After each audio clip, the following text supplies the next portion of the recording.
काय आता तुम्हाला जर पटत असेल आणि तुम्हाला जर पाहिजे असेल की या लढाईत रामराजांनी तुरुंगात जावं, ही जर तुमची इच्छा असली तर तुमच्यासाठी तोही त्याग करायला मिळत आहे. पण तुमचं काय होईल याची जाणीव तुम्ही ठेवा. तुम्ही जाणीव ठेवा, ही माणसं बरोबर नाहीत. त्यांची पार्टी कुठल्या सनातन धर्मात लिहिलंय हो? ब्लॅकमेल करतात. सनातन धर्म म्हणजे काय कळतं काय ना? त्यांना लिहिता येईल की नाही मला शंका आहे. सनातन खरं सांगू का, आता आपण सगळ्यांनी एक काम करूया, आपण खाकी पॅन्टी शिवून घेऊ आणि आपणच सनातन धर्मात. मग काय होईल? आपल्याला काय बोलवणं आलो तर असं नाही कानावर आलो. पवार साहेबांना म्हणतोय, आमचे मानकरी आहेत दरबाराचे, बहुतेक आम्हाला थर्ड लावतील.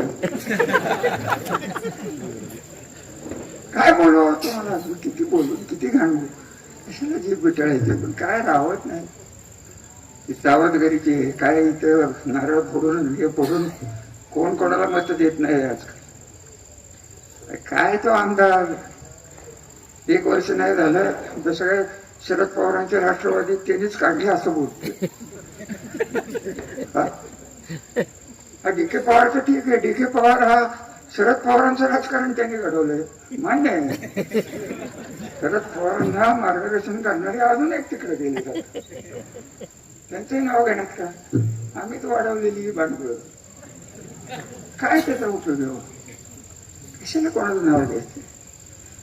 आमचं चुकलं तर आम्हाला शिक्षा द्या, परंतु आता आमच्या चुकीची शिक्षा देण्याची वेळ नाही. ही इलेक्शन तुमच्या सर्वांचे, तुमचं सगळं बरं वाईट जे होणार आहे ही इलेक्शन, आणि ती कारखान्याची इलेक्शन जिल्हा परिषद माझ्या ताब्यात द्या. दिल्ली त्यांचं तथाकथित जे वजन आहे ते वजन 0 होईल. आणि 0 झाल्यानंतर फक्त सत्तेचा हात त्यांच्या कपाळावर जाऊन द्या. किती लोक बाहेर येतील बघ. किती जणांना यांनी त्रास दिला, किती जण नष्ट केले, किती नावं घेऊ, किती नावं घेऊ. त्या गिरीचं काय झालं रे मानसिंग मलटणचं?